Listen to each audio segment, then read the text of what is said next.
Right, hey, this is Philip again at thebest3d.com. And, let's see, I had my cup of coffee, it's early morning, and it's time for another tutorial. And let's go do a little bit of animation again. It's been a while. So let's see, if we go and start an animation, I want to cover just two very basic ones here. One is to do something this old traditional basic animation of a bouncing ball, right? So we've seen something like this, right? Where we draw a basic floor on the ground. We'll say, okay, let's make that the animation across the entire sequence. So that will replace it, and now we have each frame containing that. And now I want to draw my bouncing ball coming in like this way, right? And then bouncing off, and then not go up as high, and then come back down, and then off the screen. So let me go and undo this a few times. And so one thing we'll want to do is enable the light table, and that's right here. We also call that the onion skin or pig skin, and it's essentially a thin layer or a thin so semi-transparent, semi-translucent enablement. Basically, if you're on any of these frames, let's say you're painting something here, but then you want to go to the prior frame, well, you don't see it anymore, and maybe you want to say that the ball was down here a little bit earlier. And if you enable the light table, you want to be able to see, of course, at full intensity, the current frame, but it'd be nice to see the prior frames as well. All right, so let's say we're on this frame here. If you enable the light table, there you go. You'll see a few earlier and a few back. You can also see, actually, control how intense you want these to be. These are basically, complementary levels of translucency or transparency. So you can say, well, I do want to see a little bit more of the third frame or the second one or the first one right after my current frame. And same thing before. So to the left is earlier frames, to the right is later frames in the animation timeline. So you'll be able to see some of these, and that'll help you. Sometimes it's difficult to see, though, which one is which. Is this one or these from the prior frame or from the ones after? I mean, you can see here, especially when it's black and white, it's a bit difficult to really tell. Well, hold on, is it moving this way or is it moving that way, right? Because you can't really tell. Is it this way or is it the other direction? Just looking at it statically, sometimes things get so complicated in your animation that you wish you had some way to tell you which frames are before the current one and which frames are after the current one. And there is actually this option here, the redshift, to give you that. Right? The redshift will give a red tinting for the frames prior to the current, and the blue tinting for the ones after. It's named after some cosmological thing. If things move fast, they get this redshift. We're talking light speed fast. Anyway, so that's the idea behind this feature, and so that sometimes can help you get your sense of which frame is it that you're referring to when you're looking to the next one or for the prior one, and you get a better sense of what to draw according to that. All right, so I'm going to go and undo all this. In fact, the easiest way to undo all that is not to go and select them and undo that until we just don't get it right. What I'll simply do is I'll select one of the empty frames like this and recreate the animation from that frame. So here we go. All right, and so let's start and draw a little animation. I'm going to switch to a brush, right-clicking on this brush tool here. Normally we are with this soft edge, soft large airbrush, which looks fine. It has a soft edge. I'm going to use something a little bit harsher, and so that would be a simple brush. Here, perhaps the medium size. And let's go and draw the ball like this. Well, that's a little bit too small, so I'm going to go and undo that and set the size to a little bit bigger, something like that. Okay, so here's my initial ball. Let's try to make it spherical. I know, not really easy sitting on the sofa and using my mouse here. Next frame is going to go just next to that, partly overlapping, Next frame after that is going to be a little bit further. And the key thing here now is to make it look like it's moving faster. So the distance from one frame to the next should be bigger. Here we had a little bit of an overlap, right? If we look at this here, we had an overlap from this circle to that circle. This one here barely overlaps. It's now moving faster, right? And that's the idea. And then so therefore the next one, it will actually have disconnected, no more overlap here. Gravity is accelerating it, and then the next frame will go even bigger. All right, so here we have now already 4 frames, and we're tracking up to 3 frames in the past here. So we're going to lose this one from our preview here, right? Onion skin or light table will show 3 frames in the past. That's okay. We can go here about like this, and then one more. Now here, one thing I do, if you have these guys really nicely circular, not like me here, what you do want to do is make sure this one is not circular. Make it flat. That will give it a bit of a plastic look, right? It will look a little bit like it's squeezed down by its own weight. And then the next is going to be a bump back, and it should come up at about the same height, a little bit to the side, and perhaps still a little bit of this plastic deformation. So make sure it has a bit of a flat look, perhaps a little bit flatter, and also perhaps rotates a little bit, right? And then this one here, it's going to go back up a little bit, and maybe that's where you want to also make it look like it's doing a little bit of a spinning motion, right? And then so here it's gradually slowing down, and eventually, and one mistake I'm making here is I'm making it look a little bit smaller, it seems. So be careful not to let it go smaller unless you want to make it look like it's losing matter as it's going really fast, and maybe it's made of sand and losing some parts. Here's another splat down flat. Let's move this to the side a little bit. I'm using Control Shift with the left button to move this to the side. All right, so here is the first animation. We have one last frame where it's just barely visible there, and that's it. All right. Or maybe you wanted it to bounce off and come back into the frame. Here, there's another funny thing you can do with that. All right, so here's a first animation. Let's go play that. It plays at 30 frames a second. It still has the onion skin enabled. At this speed, it looks great, but we don't really need it. So let's turn the onion skin off. And we now have the pure animation right there. Okay, now sometimes we realize we need another frame earlier here, but that first one is no good. Well, I mean, it's good, but we don't have room in front of that. So what I recommend is just go to that first frame and add one more here, insert a frame.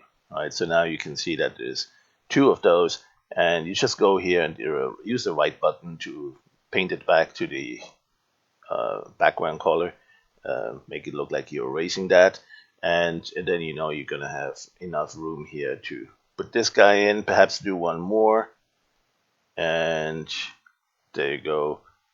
Erase this one. There.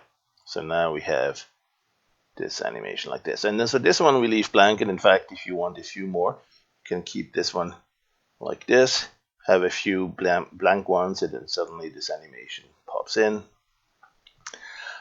So that's a good one to store. Let's go and store this animation. If you have plenty of RAM and it's a short animation, the fastest one would be to memory. But if you have an SSD, a solid state disk, it's probably equally fast to just store it to disk. And here it only took about half a second because it's a fairly short animation. And I have a drive that's not very fast. It's also pretty old, highly fragmented. It's still a good idea to actually store it to the disk, because when you do that, it's on the disk. And if the program crashes, your battery runs out, or whatever the reason, the cat runs across the power supply and rips off that oh so essential power plug, you do have it on the drive, and you can still recover it. Right? You would typically go here and then open it from your temp folder where these things get stored. And we do have a tutorial on that as well somewhere. All right, so the next thing I wanted to do is actually cover a little bit of the coloration of this. Right, in short animations, to colorize this, there's a couple of techniques that could be really useful, and one of them is really just frame by frame. Since we're talking kind of frame by frame animation, you might use, for instance, the fill tool. Right? And with the fill tool, just select the color. I don't know, let's make it simple, something like an orange. There you go, and just fill it right in there.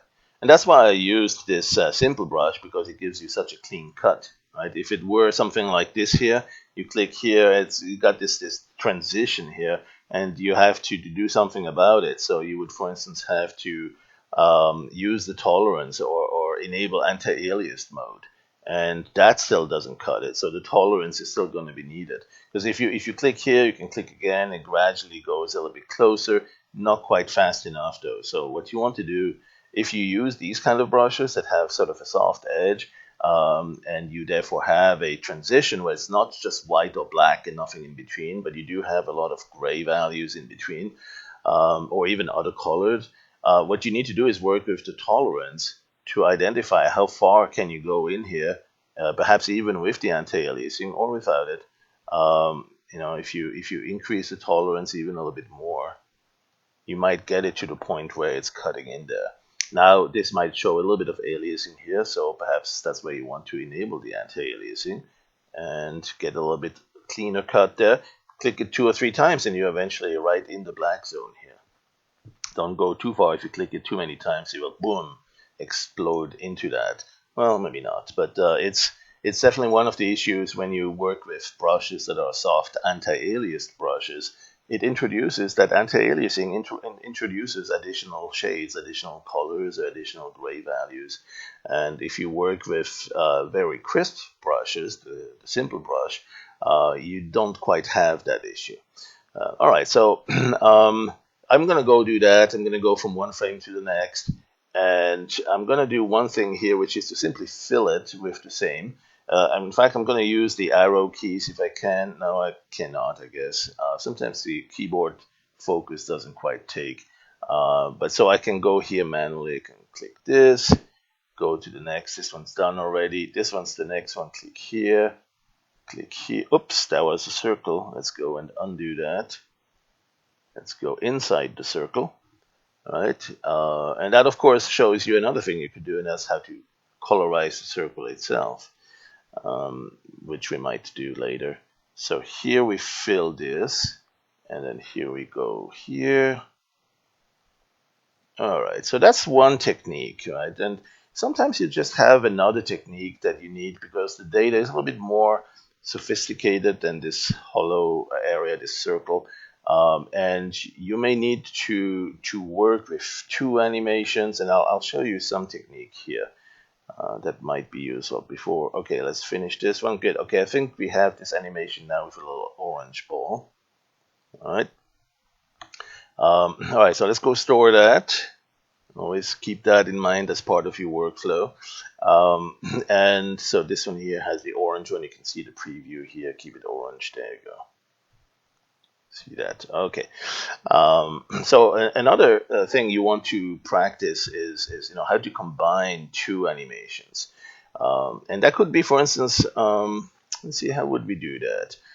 For instance, if we want to use a threshold filter on this, so that we get just the black part, right, the darkest part. So if you use a threshold filter there under the adjust part, you can set how much, where do you want it? Is orange also to be showing, right? And then now you have an opaque one.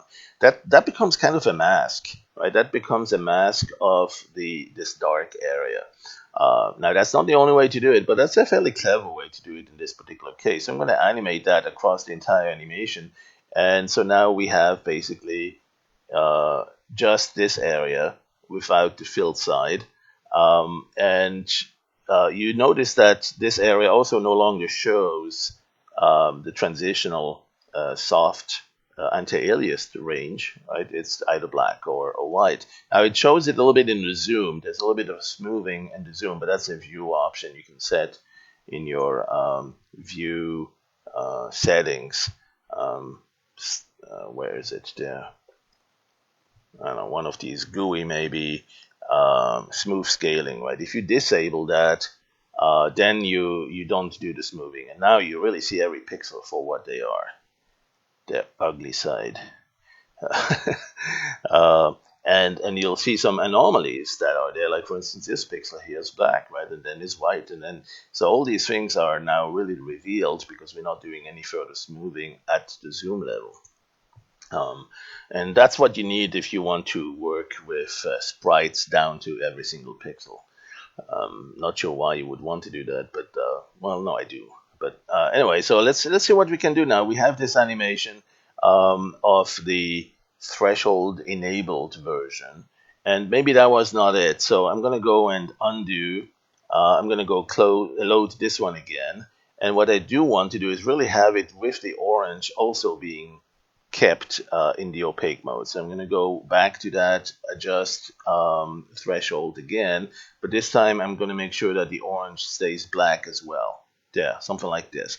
Now you'll notice down here, because we're giving it more tolerance to include the orange, it also gives it more tolerance on this bottom soft line, which means that it makes it a little bit wider. All right. So what we're going to do is be somewhere here in the safe zone and animate that. So now we have the whole circle selected, including the inside. And the reason I wanted that is to have sort of a mask that identifies this. I don't care necessarily about the ground. Maybe I want to remove that, right? But I wanted the circle to be tracked, sort of a tracking mat, right? So what I'll do is, first of all, again, store that, store to disk. And that's a really important step. I want to keep that stored. And then I need to remove the ground floor. So one way to look at this is that the ground floor is always going to be there. It's not going to change over time. It's always going to be the same. So what I can do is select it once. Let's go with the select magic wand, for instance, right? Magic wand selection tool, select it. And you can certainly also go to selection overlay to see everything that's not selected. That selection uses the anti-alias mode. Let's do without. Let's click again. So now we are selected on the on that circle without any sort of transitional on that line without transitional. And what we should be able to do is just clear that to white. Clear that selection to white. Right. So I mean we can do that like this here. Right click on this and clear that selection to white. And that should take care of every single pixel in that selection. Right. Now, if you still have a little bit of a soft edge there, you might need to increase or grow that selection a little bit so that it goes a little bit outside of the actual center zone. But short of that, you should be able to identify every single pixel with that selection along this ground line and turn it white. Now, I just did that on this one frame, and it'd be awesome if we could do that across the entire frame sequence. So we don't have to manually do that again and again, right? I mean, we can do this. We can go and clear the selection to white, go to the next one, still the same ground floor, clear it to white, and so on. Well, another way to do that is to do that, for instance, a couple of different ways to do that. One is to say, well, let's go and fill a rectangle. Let's go here with the fill rectangle tool. And fill it like this, but not with the orange color, right? Fill it with the background color, which is white, right? There it is. So fill it with the background color. It will only fill it inside that selection because the selection mask will prevent affecting or modifying the pixels outside of it. And then hold the Alt key and it will do that across the entire sequence. Boom, look at that, already done. And it did not cut into the circle. Circle is still good. Did not modify that, just through the selection mask. So use the Alt key for filling across the entire frame sequence from the current frame to the end. And so that's one way to do it. There's another way. Let me restore this, and I want to show you another way. And so this one here, I'm going to need to reselect that. Use the magic wand to reselect this ground floor. There it is. And so now this time, I want to show another tool, another technique to fill that floor with white. And that's simply to use the timeline. And with the timeline editor, do a combine, right? There's a lot of things you can combine here. And where is it? There. combine, right? Combine with what? Well, with the swap image. Remember, we have the swap image. Now, the swap image is even in PD particles. We don't have layers in PD particles, but we do have um, the swap image. And in PD Howder, of course, we have layers and the swap image. And so the swap image contains right now nothing. It's a plain blank white image. And you can see right now here, I'm looking at the main image that's in the title bar. And if you switch to the swap image, you're looking at swap. The swap is being directed to what you can see. And so one thing to do is to combine the two, right? To say, well, okay, I got this. I really want to combine, for instance, mix buffer. You could do combine add. You could say if it's lighter, right? If it's greater than, take it. Greater than what? What is greater than what? That means if the swap pixel image, if the pixel from the swap image is brighter or greater than the one from the current, from the main image, right? We're doing a combination or a compare between the two and decide which one to keep. So since this is black in the main image and it's white in the swap image, that's exactly what we wanted to do. Is we'll grab the one that's the greater one, right? And you see it's gone. So that's how we get rid of that ground floor. So that would be an interesting way to combine it. There's another way to do it. Just do the mix buffer, and then you can actually say how much of it you want. You basically mix the two buffers pixel for pixel through that mask, and so the only ones that remain, if you make it at full, Swift it, go to the right, and you have basically favoring the color value, the pixels from the swap image, and just that. Apply that, and now every frame has that particular part gone. That selection, if it's a sophisticated one that took you a while to build, I would also store that. Mine was very easy to select here, so that's probably not really going to be a time saver. If you need to get back to it, though, and it took you a long time to make that selection mask, make sure you save it, store it, save it to file even. And so now we can clear that selection, and we do have just the bouncing ball. And the reason why I wanted to do that really is perhaps I want to do some sort of a mask like this. This is tracking the ball. This is a mask that's tracking the ball, even though the ball itself has some colors in it. I'm going to store this one now, and I'm going to store this to disk. And now I have two animations that are kind of in parallel to each other. I have this one that's the mask, and I have this one. I'm going to load this one again. So that's the original animation. Let me zoom down a little bit. So this one's the original animation. That's the one we're currently looking at. And this one's the mask of the ball in that animation. Right? And what I'd like to do is actually have that mask follow. So what I can do is take this and make this the swap image, right? And animate the swap image right here. Boom. And as you scrub through that, you now have the marching ants. If you use selection, let's see, selection on off, you'll see nothing happening here, and that's okay. I think we need to do. Oh, it's not swap image. It's selection, animated selection. That's what we needed to do. All right. So now we have it. But the problem is that it's inverted. The black part is not selected. That's why it's tinting this. It's already kind of an orangey color. You don't notice that much of a tint there. What you need to do is invert that selection. Right? So you could go here, but that's okay just for this one frame. The next frame is not going to follow that. So you need to invert that selection altogether. All right, so we're not quite done yet. Let's go and clear this selection. Let's go uncheck this. Let's go load this. Let's go invert this selection. All right, this entire animation, if it needs to show and represent our ball as the selected item, we need to invert it. Right now, it's selected the opposite. The rest, apart from the ball, everything except for the ball is selected because white indicates selected, black indicates not selected. So what we need to do is invert that selection. Let's go to invert the image that we have here, invert that over the entire animation. So now we have just the ball there. That's the one we really want to use as a selection. So I'm going to store that, store to disk, right?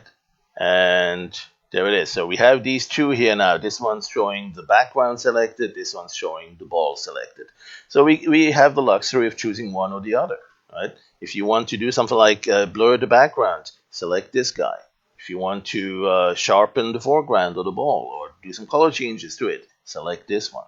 All right, so let's do that. Let's go and put the original animation back in. All right, that was this one here. And I'm going to go and close a few of these or minimize some of these. There you go.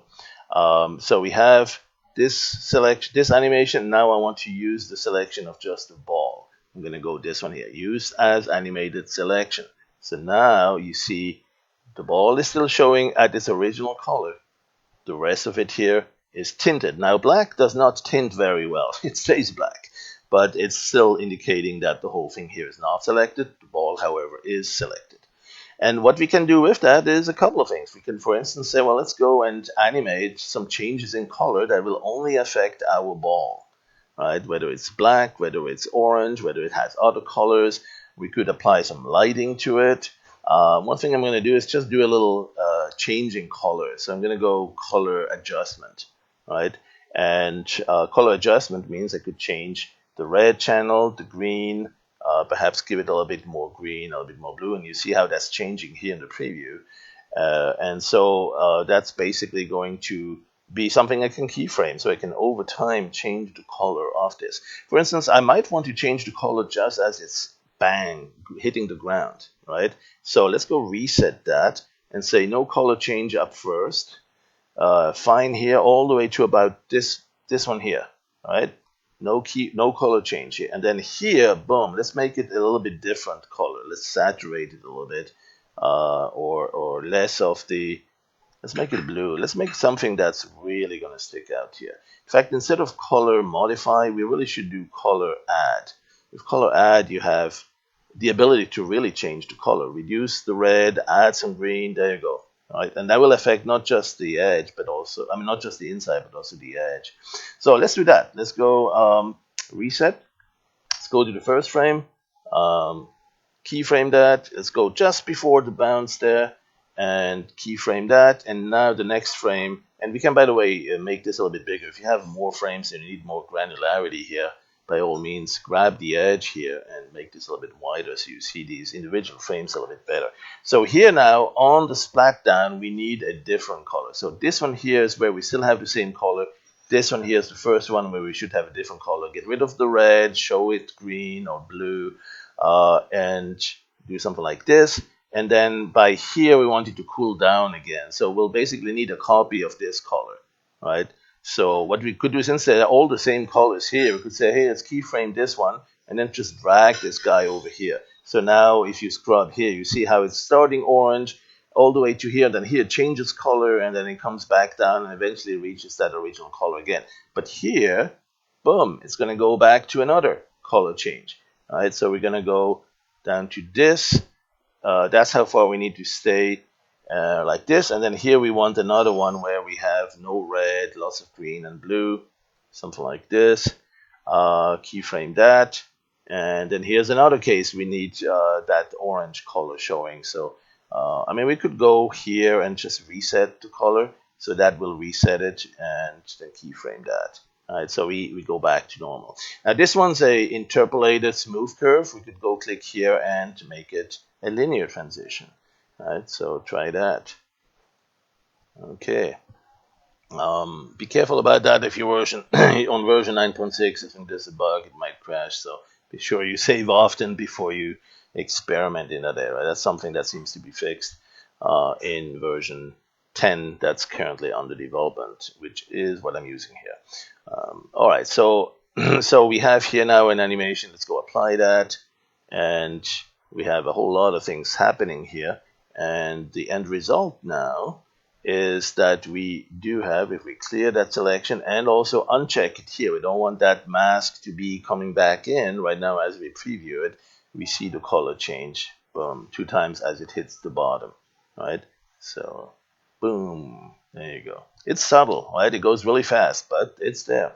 Now, again, this mask can be used in a couple of ways. You can sharpen the selected ball, or you can blur or do other things with the background. Add the background, right? Do something with that. One thing you might do, for instance, is combine this selection down here so that it is also part of the mask. All right, so how about we combine 2 masks? We have this one here right now, and we want to add the bottom one as well.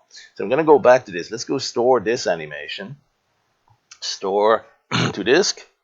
And this one's a nice step reached here. I'm going to close this. And there's one more thing I want to do is put this one back in where we don't have color changes on the ball. And I want to make the selection of the things below here, the ground and below it. So that could be another interesting thing to choose. One technique I'm going to use for this one is to simply select it and then make that sort of a stencil with the with the brush to stencil it, but into the alpha channel, right? So that could be an interesting technique as well. Or actually, you know what? Since it's not moving, there's really not much to render across it. So I'm just going to go and select it here. Let's use the alpha. The lasso, for instance, you could go roughly here. This is the benefit of having a steady hand. Go somewhere in the middle, something like this, and then grab the outside. If that's good enough, then by all means just use that. Now, sometimes you want to have a little bit corrective measure here.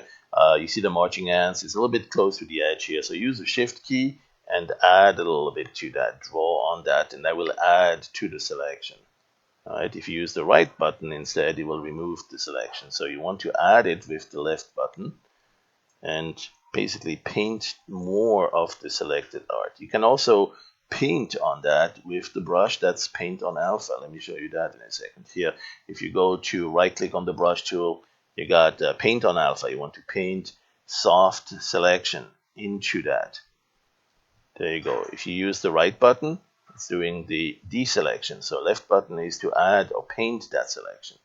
And so that's sometimes a really neat way to make some nice changes to the initial selection, whatever tools you used for it, or whatever shaky hands were involved with it. Right click here to remove the selection.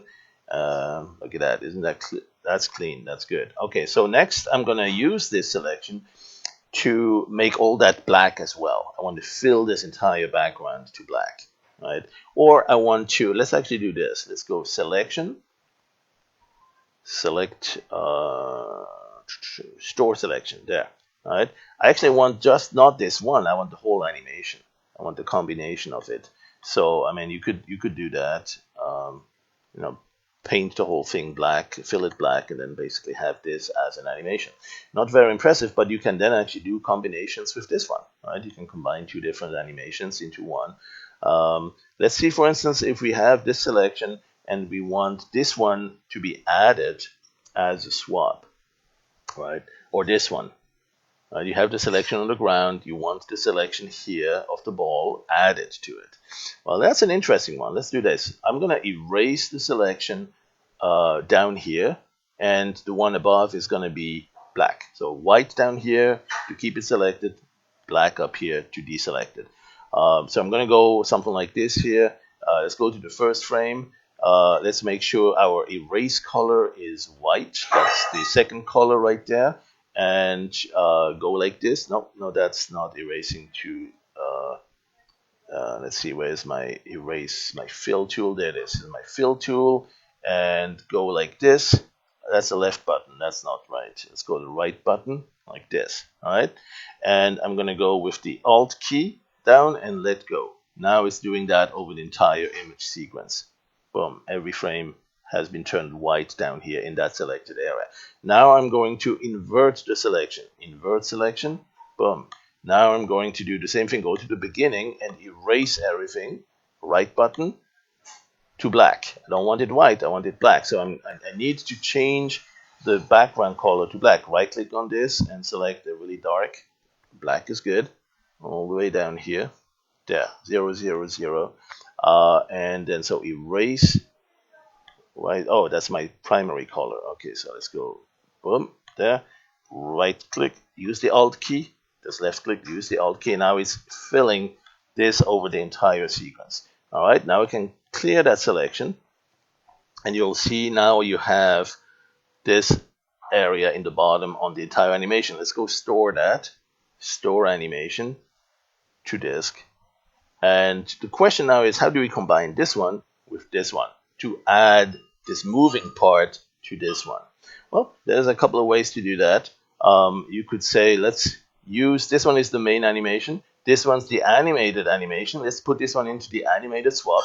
All right, so the two are existing at the same time. Question is, how do we combine them? Well, in this case, we want to add them, right? So the trick is to blend the two together in an additive mode. You can do this in two different ways, at least that I can think of. One is you see this little big icon here. Did I just say little big? Okay, little big icon, right click on that, and you can change the layer blending mode and do something like screen mode. That should reveal them both. It didn't. Let's do instead, oh, we didn't enable them. Let's go click it so we see them both. There you go. So that screen mode will combine the two. You can also make them additive. Additive will also show it because it's black or white, and you add white on black, you'll see the white. So there's a couple of ways to do that, and then you just merge, and it will frame for frame merge the main with the swap image, and you can do that right here, merge with swap. That's one way to do it. The other way is to use, again, this combine feature from the filters, for instance. You can go combine with swap and say mix buffer, right? And you say how much you want to mix it. Oh, that's not it. Let's go the other way. Let's go add. Let's make sure we go somewhere where you actually have an animation to see. And let's go filter, combine with swap and add. There you go. And then, of course, he wants to know, do we want this on just this one frame or the entire animation? Yes, all frames. Okay, that. So now we have a combination where the frame by frame combination has been done, and we have we have a little glitch here. There was one pixel I didn't erase, I guess. You see it going down there just as a nice selection mask, and that's the one we want to use if we want to add something or blur something in the background but not in the foreground. So let's go store this mask, right? And for instance, use this mask as an animated selection. There you go. And then go back with the original animation. I think that was this one here. Right, that's the one that actually shows the change in color. Let's go temporarily clear the selection. Yeah, you see the color change here after the splat down. And what we want to do is really have it selected, not here, but the inverse of that. So once again, we need to inverse this one so that we can actually select the background. And perhaps we want to add a snowstorm in the back or something else, right? So let's go and load this one. Not something like this, not use it as a selection, invert it. So let's go and clear the selection. Let's go invert the colors, and that way we now have the sky selected, right? The sky, but not the ball and not the ground. All right, so let's go store that one. And we're getting closer to what I want to do. What I want to do is load some sort of an image in the background. That could be one of those 3D mountains. It could be a sky. It could be some fancy noise. Let's get one of those fancy noises we have in the timeline filter, the Perlin noise, right? which is a great one to use for underwater scenes or some sort of psychedelic trip. Let's go and make it something like this. Right? So I want that to be rendered across the entire animation. But as I do that, I really want it to only render into the background. Right? So right now it didn't know that. So right now it rendered this into the entire animation. Let's undo and enable our mask. There it is. Enable our mask so that it only renders in the background here. The ball and the ground is going to be protected. Let's enable it right here. Use as animated selection. Do a quick preview. You can probably see the marching ants here, or you can see the overlay. Well, overlay to black remains black. Can't really see that. But we do have now the mask giving us that background right here and only here in the background. All right, so that's how we can combine. And there's a little trail here. Don't worry about that. It's just a little leftover. And then we can go and clear the selection and uncheck this one here from being used as the animated selection. And now we have our ball right down there. So now we can go and put the original ball back, right? So that was this mask here, right?